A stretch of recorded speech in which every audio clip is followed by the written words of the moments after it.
you doing, brother? Good, good. Basically, we're here to Eric Garner for the brother, as well as many other cases.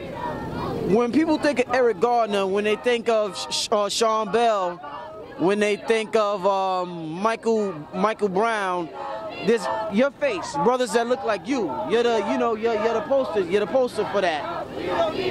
Has this given you a complex maneuvering through society? Do you feel as though you feel like you have to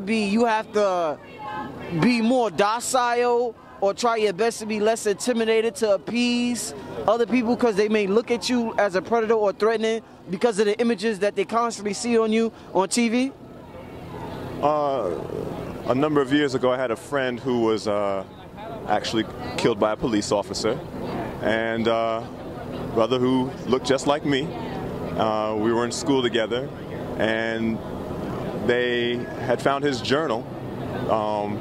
He was very well loved and respected, and in his journal he talked about always kind of policing himself, you know, going into the corner store and how he'd kind of walk around and make enough noise and show that his hands are available so they know that he's not stealing anything, or, you know, he was always attentive to how he walked down the street so people didn't feel awkward around him because he was about my height, and people are always intimidated by us, and there's this notion of that constant double consciousness. We live in two worlds, and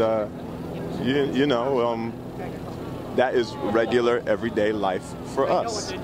And yeah, we're accustomed to this. We've known about this for a long time.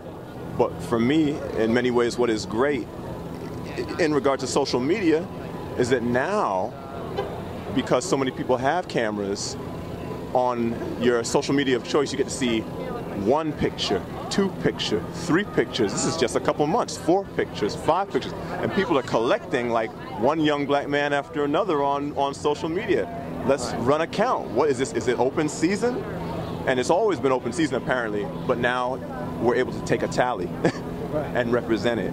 And so I'm satisfied and in some regard with the awareness that's being shared. I appreciate it, brother. Thank you. I just want to know what brought you out tonight. I gotta win a voice. I gotta win a voice. This is enough. I can't do it anymore. Right. It's just all these people. I'm here for the same reason all these people are here. All these people are tired. They're tired of the brutality. Are you a resident of New York? I am. Do you feel safe in New York? I do feel safe in New York. You know why? Because I'm white. Right. Right. I have that privilege. I don't have to tell my son, 5 years old, I don't have to tell him to be aware of the police. I can tell him that if he has a problem, he can go to the police. Right. I have that privilege to be able to do that. I have friends who don't have that privilege, who don't have that ability. I don't have to, when I get pulled over, I don't have to keep my hands locked to the steering wheel in hopes that a cop's not going to think I'm going to pull something out. I can say something to a police officer and not worry. I don't worry about passing a cop and worry about getting stopped and frisked. Right. It's injustice, it's not right, and it needs to stop.